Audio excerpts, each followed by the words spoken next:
आत्मिक युद्ध, आज अपन आत्मिक युद्ध के बारे में शुरू करने वाले हैं और इसको 1-2 दिन हम पढ़ने वाले। बहुत महत्वपूर्ण एक सिद्धांत है आत्मिक युद्ध। कई मसीह लोग आत्मिक युद्ध के बारे में नहीं जानने के कारण उनके जीवन में बार-बार वो हारते रहते हैं और कई बार उनका विश्वास को वो खो भी देते हैं। तो ये आत्मिक युद्ध के बारे में हम क्या जान सकते हैं? बाइबल क्या कहता है? आत्मिक युद्ध क्या है? मत्ती 16वां अध्याय में 18वां पद में प्रभु यीशु इस तरह से सिखाते हैं, और मैं भी तुझसे कहता हूं कि तू पतरस है और मैं इस पत्थर पर अपने कलीसिया बनाऊंगा और अधोलोक के फाटक उस पर प्रबल न होंगे। यहाँ पे आपके फायदा के लिए यहाँ पे उपयोग किया गया उन यूनानी शब्दों को मैं आपके लिए रखा हूं। देखिए, तू पतरस है, वहां पर पेट्रोस, पीस ऑफ रॉक, एक चट्टान में से निकला हुआ एक छोटा सा पत्थर। और फिर मैं इस पत्थर पर, पत्थर करके जो इस्तेमाल हुआ है वहां पर या अनुवाद किया हुआ है वो Petra, A mass of rock, मतलब एक बहुत बड़ा चट्टान। फिर प्रभु यीशु मसीह कहते हैं कि अधोलोक करके जो हिंदी में उपयोग आया है, मतलब अनुवाद किया हुआ है, वो नरक, नरक के फाटक उस पर प्रबल नहीं होंगे। ये जो शब्द है प्रबल, टू ओवर पावर, अपने ताकत देकर या उन्हें गुमराह कर कर या किसी भी रीति से उसके ऊपर ओवर पावर, प्रबल कर देने का। तो यीशु मसीह कह रहे हैं कि अधोलोक के फाटक उस पर प्रबल ना होंगे। मतलब ये वचन से हमें क्या समझ में आता है कि एक आत्मिक युद्ध है कि कलीसिया के विरोध में अधोलोक के फाटक है। तो अधोलोक के फाटक बोले तो ये चित्र मत सोचिएगा कि टॉम एंड जेरी मूवीज में ऐसे आता है कि नरक के लिए शैतान जो है स्वामी है, जैसे स्वर्ग के लिए परमेश्वर पिता जो स्वामी है, वैसे नरक के लिए शैतान स्वामी है। वो मत सोचिएगा, क्योंकि नरक बनाया हुआ है शैतान और उसके जो दुष्ट आत्माएं, जो गिरे हुए उन स्वर्गदूतों के लिए ही असल में। परंतु वो अकेले जाने में उसको मजा नहीं आ रहा है करके मनुष्यों को भी वो वंचित करके अपने साथ में खींच के ले जाना चाहता है। तो ये दो राज्य के बीच में का एक लड़ाई है। परमेश्वर के राज्य जिसका एक एक्सटेंशन कलीसिया है। कलीसिया के बारे में अपन बहुत अच्छी तरह समझ गए होंगे अभी तक कि कलीसिया जो है प्रभु यीशु मसीह का दुल्हन है, तो इसलिए वो स्वर्ग राज्य का हिस्सा है उसमें। तो इसलिए अधोलोक उसकी विरोध करता है। तो इसी को हम कहते हैं कि आत्मिक युद्ध है। बिली ग्राहम इसको अपने किताब एंजल्स करके किताब में बहुत सुंदर रीति से इसका एक परिचय देते हैं। देखिए, बिली ग्राहम ने अपने पुस्तक एंजल्स में आध्यात्मिक युद्ध के वास्तविकता को समझाया है। क्या कहते हैं? हम एक सदा युद्ध के मैदान में रहते हैं।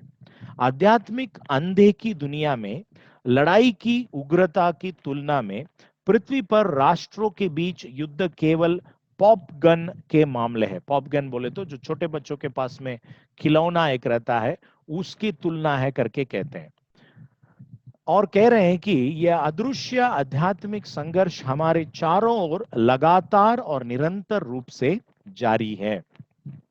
जहां प्रभु काम करता है, शैतान की सेना बाधा डालती है। जहां स्वर्गदूत दिव्य निर्देशन करते हैं, वहां शैतान क्रोध करता है। यह सब इसलिए होता है कि अंधकार की शक्तियां परमेश्वर की महिमा के लिए कब्जा किया गया भूमि को पुनः प्राप्त करने के लिए अपनी जवाबी हमला करती है। समझ गए होंगे आप कि जब एक एक आत्माएं प्रभु के पास में आता है, परमेश्वर के पहचान में मन फिराकर अपने जीवन को समर्पित करता है, तो उसका जो भूमि है या उसका अधिकार है कम होते जा रहा है। इसलिए डॉक्टर बिली ग्राहम कहते हैं ये जवाबी हमला है, मतलब it is a counter attack to recapture the ground held for the glory of God. ठीक है, इस आध्यात्मिक युद्ध में 3 प्रमुख शत्रु है। कौन सा है? शरीर, जो हमारी पापी स्वभाव, सिंफुल नेचर। दूसरा है संसार, दुनिया का तत्व ज्ञान और जीवन शैली जो मसीह के तत्व ज्ञान और जीवन शैली को विरोध करता है, उसी को संसार करके कह रहे हैं। मतलब ये पृथ्वी को नहीं बोल रहे हैं, परंतु तत्व ज्ञान और जीवन शैली, फिलॉसफी एंड लाइफस्टाइल। और तीसरा जो है असल में शैतान और उसके दुष्ट आत्माएं। तो ये तीनों स्तर पर ये 3 शत्रुओं के साथ हमारी आध्यात्मिक युद्ध हो रहा है। तो ये बातें हमें समझने के लिए मनुष्य के बारे में हमें समझना जरूरी है। मनुष्य बाहरी रूप में जो दिखता है वो केवल शरीर है, परंतु मनुष्य उसके अंदर में त्रिएकता आपको दिखता है, 3 गुण दिखती है जो हमें प्राण, आत्मा, शरीर के रूप में परमेश्वर का वचन समझाता है। ये अलग टॉपिक है, इसलिए मैं उतना डीपली आपको ये नहीं बताऊंगा, परंतु मसीह होने के नाते जरूर हमको ये जानकारी होगा प्राण, आत्मा और शरीर, स्पिरिट, सोल एंड बॉडी। परंतु जो दिखने वाला जो है वो शरीर। अभी मैं इसको सिंपल रीति से बताता हूं ताकि हमारे लिए जो आवश्यक है उसके लिए ये कम से कम इतना अंडरस्टैंडिंग हमारे लिए जरूरी है। ओके, शरीर जो आप देखते हैं और महसूस करते हैं, जो देखते हैं और महसूस करते हैं उसको शरीर करके हम जानना है। सोल, आत्मा, जो आप महसूस करते हैं पर देख नहीं सकते, मतलब आपके विचारों को आप देख नहीं सकते, आपकी भावनाओं को देख नहीं सकते, आपके निर्णयों को आप देख नहीं सकते हैं, ये सब महसूस किया जाता है। तो जो आप महसूस करते हैं पर देख नहीं सकते हैं उसको आत्मा करके कहते हैं। तीसरा है प्राण, जो परमेश्वर पहला देखता है, क्योंकि ये परमेश्वर से ही हमको मिला है। प्राण जो है, जब आदम को परमेश्वर सृष्टि करते समय अपने नत्न, उसके नतनों से अपने श्वास को फूका है, वो उसका प्राण है। तो ये परमेश्वर पहला उसी को देखता है और यही चीज पहले परमेश्वर से कनेक्ट भी हो सकता है। ये फर्स्ट कनेक्टिंग पॉइंट जो है हमारा स्पिरिट, हमारा प्राण। ओके, अभी हम एक व्यक्ति के बारे में जरूर जानना है, वो प्रेरित पौलुस है। वो बहुत बार गिरफ्तार किया गया, रोमन बंदीगृह में, जेल्स में वो अपना समय बिताया और विश्वासियों को, खास करके एफिसस में रहने वाले विश्वासियों को समझाते समय, आत्मिक युद्ध के बारे में उन्हें समझाते समय, वो लिखते लिखते उनके बाजू में जो रोमन सैनिक जो था, रोमन लीजनर करके कहते हैं, उनका जो लतीन भाषा में वो सारा उनका वस्त्र का नाम भी यहाँ पे दिया गया है, तो उसको एक नमूना के रूप में रखकर रोमन लीजनर के, सोल्जर के, सैनिक की एक नमूना को रखकर वो आत्मिक रीति से उसके लिए अपना व्याख्यान को देते हुए या उसको परमेश्वर के वचन के साथ जोड़ते हुए विश्वासियों को प्रोत्साहित करते हैं। देखिए वो क्या कह रहे हैं। एफिसियो उसकी 6वां अध्याय के 11वां पद से हम शुरू करते हैं। परमेश्वर के सारे हथियार बांध लो कि तुम शैतान की युक्तियों के सामने खड़े रह सको। मतलब कई बार हमें हम सुने होंगे कि शैतान के ऊपर विजय प्राप्त करना है, शैतान को भगाना है, शैतान हमारे सामने रह नहीं सकता है। परंतु बाइबल को अपन ठीक से पढ़ेंगे, वहां पर आपको यह मिलता है कि शैतान को क्या करना है, सामना करना है। मतलब इसमें लिखा है कि शैतान की युक्तियों के सामने खड़े रह सको। इसके ये जो सलाह है बहुत महत्वपूर्ण है। परंतु शैतान की युक्तियों के सामने खड़े रहने के लिए आपको क्या करना पड़ेगा, परमेश्वर की सारी हथियार को बांधना है। यहाँ पे लिखा है कि अंग्रेजी शब्द यदि सुनना चाहेंगे, फुल आर्मर। अधूरा पहन के खड़े रहेंगे तो जहां गैप रहता है वहां पर वो आपको मार देगा, परंतु आप पूरा सारे हथियार को बांधकर खड़े रहना है। किसके विरोध में, शैतान की युक्तियों को सामना करने के लिए।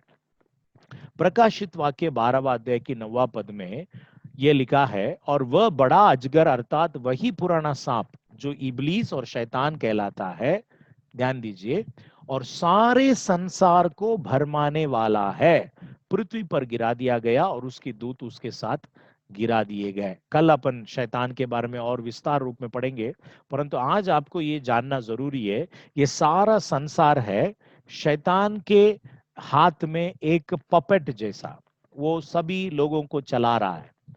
मतलब ये पपेट आप देखे होंगे कि रस्सी बांध के हाथ पैर, जैसे जिसके उंगली में वो रस्सी है वो जैसे ऊपर नीचे करता है उसके हाथ पैर भी हिलता है।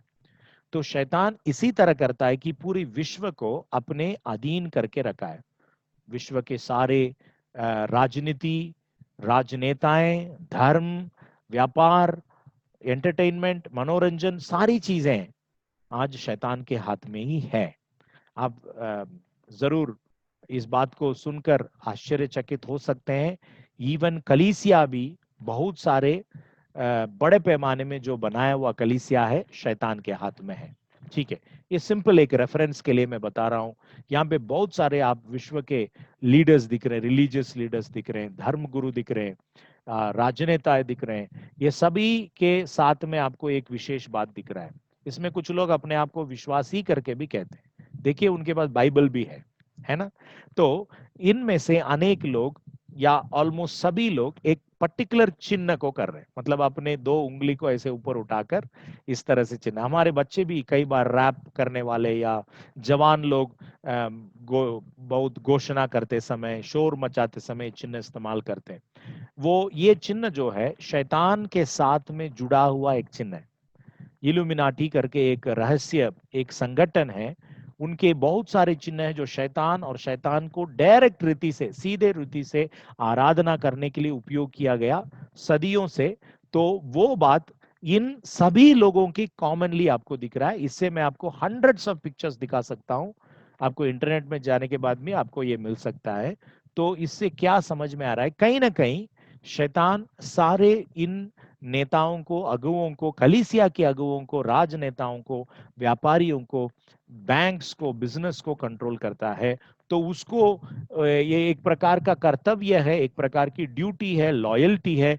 ये लोग अपने भाषण देते समय, वचन प्रचार करते समय इस चिन्ह को इस्तेमाल करते हैं। इंडियन सिनेमा में भी आप इस बात को देख सकते हैं।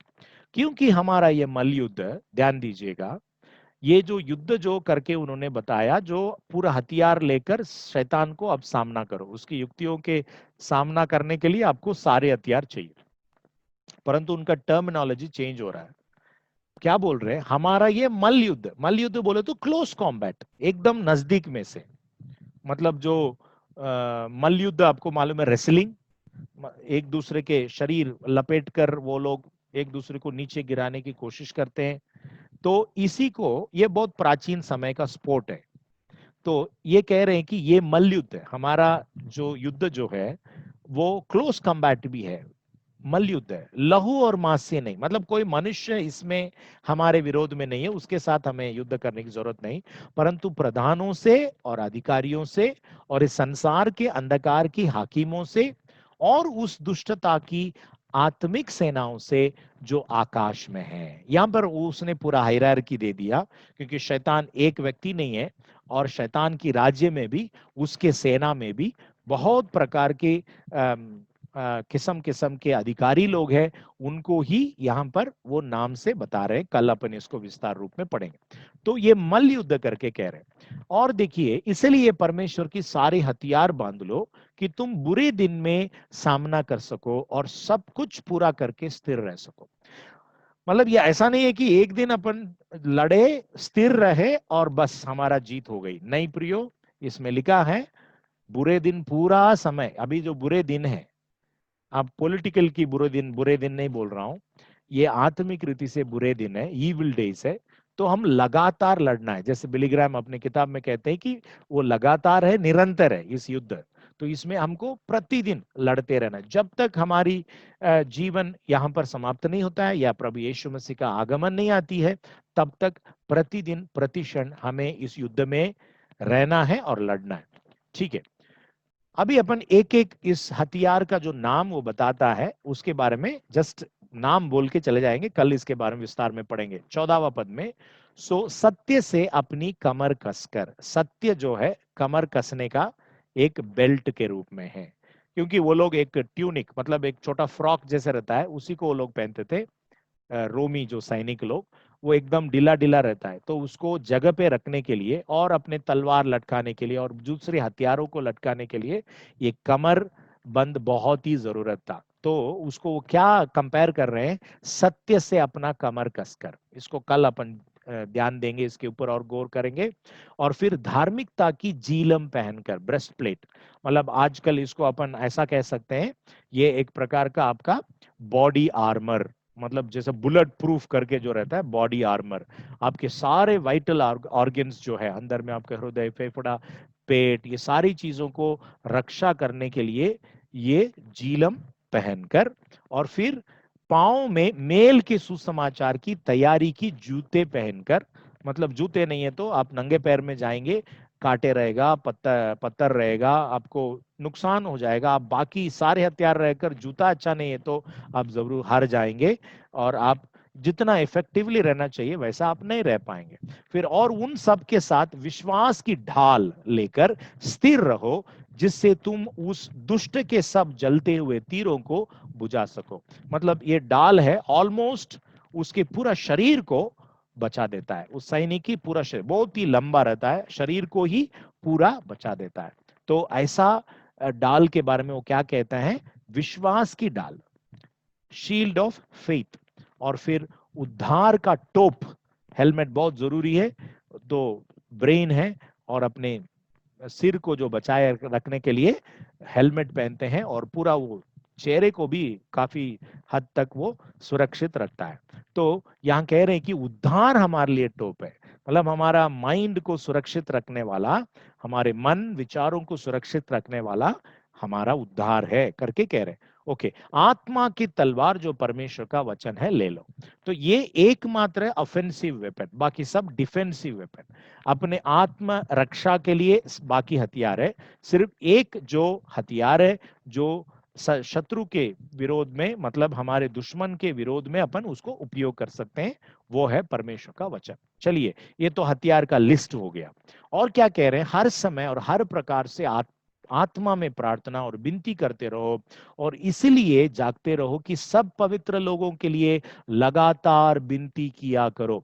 मतलब ये सारा हथियार तो पहन लिया, परंतु एक और बाग है जिसे हमें करना है, समझना है, वो है हर समय हर प्रकार में, हर प्रकार से आत्मा में प्रार्थना। ऑलरेडी मैंने आपको सिखाया हूं कि आत्मा में प्रार्थना का अर्थ क्या होता है।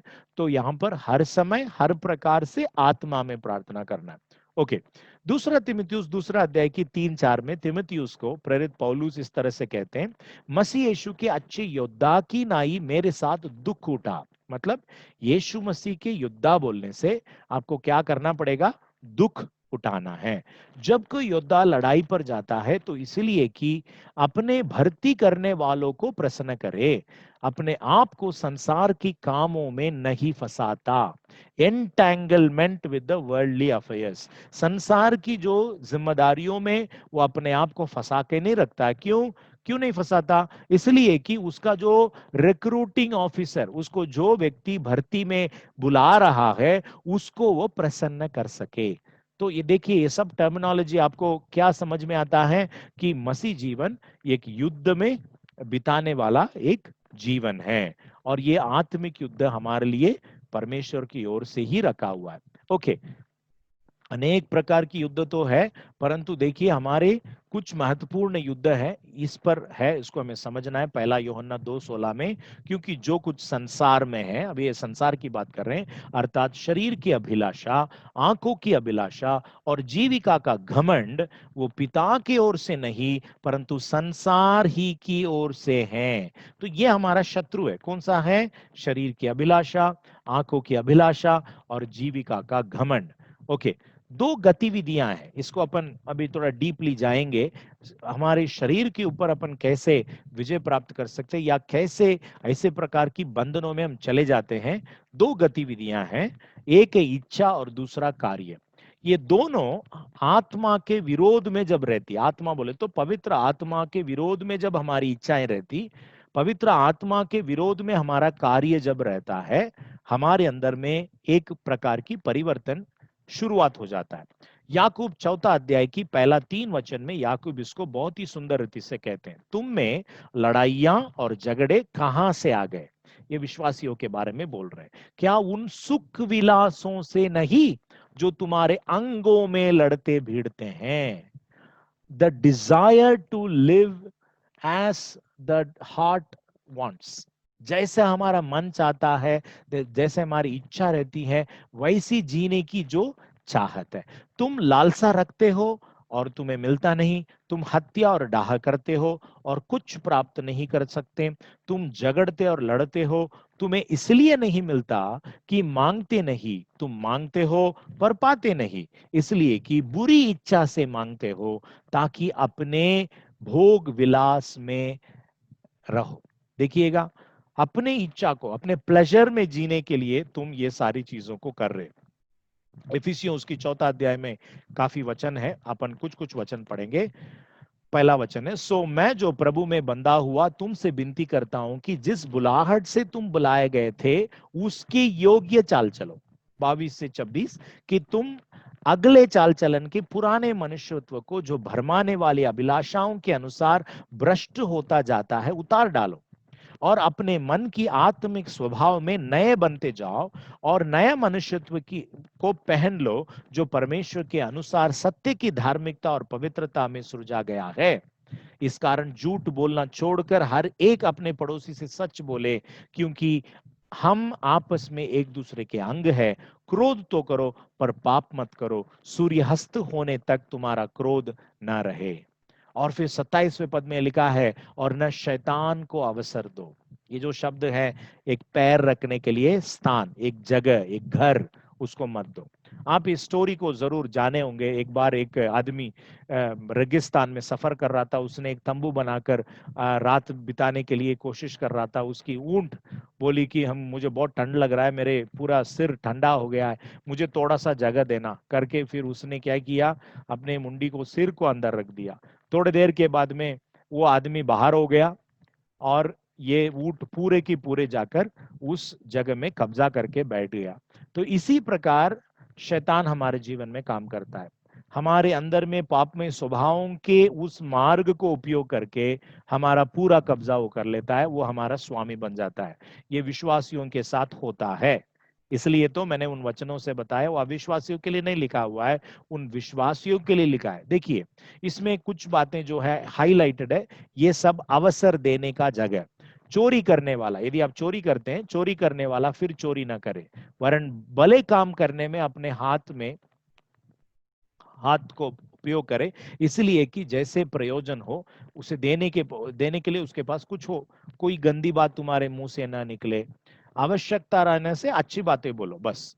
और फिर नीचे आ जाता हूं, तुम्हारे सब प्रकार की कड़वाहट, प्रकोप, क्रोध, कलह, निंदा, सब बैरभाव, ये सारी चीजें जो रहता है, शैतान के लिए जगह देने का मौका बना देता है, एक फुट होल्ड, कदम रखने के लिए एक मौका दे देता है। दूसरों कुरिन्थियों की 10वां अध्याय की 3 से 5, क्योंकि यद्यपि हम शरीर में चलते फिरते हैं तो भी शरीर के अनुसार नहीं लड़ते हैं, क्योंकि हमारी लड़ाई की हथियार शारीरिक नहीं पर घड़ों को उड़ा देने के लिए परमेश्वर के द्वारा सामर्थ्य है। सो हम कल्पनाओं को और हर एक ऊंची बात को जो परमेश्वर की पहचान के विरोध में उठती है खंडन करते हैं, और हर एक भावनाओं को कैद करके मसीह का आज्ञाकारी बना देते हैं। देखिए, पहले इच्छा, दूसरा है हमने देखा कि पैर रखने के लिए जगह, अवसर न दो, और तीसरा अभी गढ़। ये गढ़ जो है एकदम स्ट्रांग बन गया, वो इच्छा ही क्या हो गया, अभी एक गढ़ के रूप में एकदम मजबूत हो गया। स्ट्रांग होल्ड करके अंग्रेजी में इसको कहते हैं। पहला कुरिन्थियों 3:3 देखिए, क्योंकि अब तक शारीरिक हो, इसलिए कि जब तुम में डाह और झगड़ा है तो क्या तुम शारीरिक नहीं और मनुष्य की रीति पर चलते हैं। देखिए, आज पौलुस रहता तो हमारे कलीसियाओं को हमको देखे वैसे चलेगा, बोलेगा, है कि नहीं। मतलब हम शारीरिक रीति से हमारा जीवन बिता रहे। क्या तुम नहीं जानते कि तुम परमेश्वर का मंदिर हो और परमेश्वर का आत्मा तुम में बसा रहता है, तुम में वास करता है। मतलब ये लोग भूल गए कि परमेश्वर की आत्मा हमारे अंदर वास करता है, इसलिए वो अपने शारीरिक रीति पर ही चलते रहे। जैसे पुराना उनका जीवन था वैसे उनका जीवन अभी भी चलते जा रहा था। ठीक है, इसको अभी अपन लिस्ट कर देंगे कि कैसा हमारे जीवन में शैतान की प्रभुता बनती है। पहला है, इस बात को हमें अभी मैं उदाहरण नहीं दे पा रहा हूं, समय कम रहने के कारण छोटा सा मैं समाप्त कर दूंगा। जन्म से दुष्ट आत्माएं द्वारा पीढ़ीगत प्रभाव, जेनरेशनल इन्फ्लुएंस।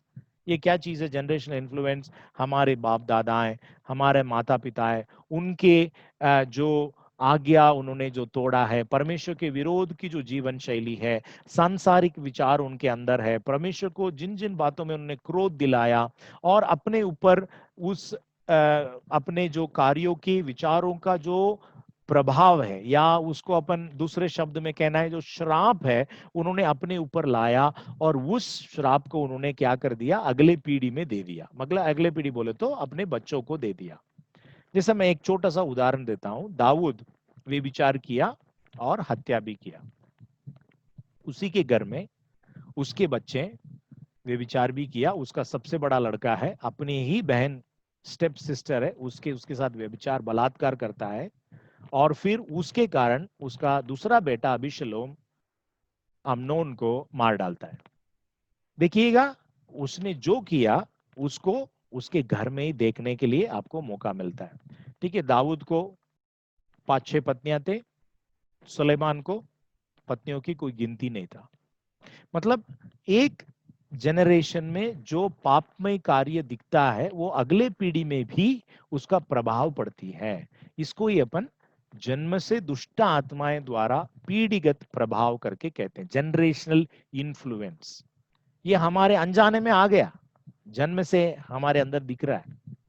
ठीक है, फिर उसके बाद इच्छाएं, इच्छाएं तो सभी के अंदर रहती है, परंतु इच्छाओं को यदि आत्मा के अधीन नहीं करेंगे, अपन उसकी आदत नहीं लगाएंगे, तो क्या होता है, इच्छाएं बढ़ जाता है और शैतान को पैर रखने का स्थान बना देता है, फुट होल्ड मिल जाती है। फिर एक बार शैतान पैर रख दिया, फिर उसको वो थोड़े देर समय के बाद गढ़ बना डालता है, मतलब स्ट्रॉन्ग होल्ड बना डालता है। फिर वो उनके आदत बन जाती है और फिर वो एक मूर्ति बन जाती है।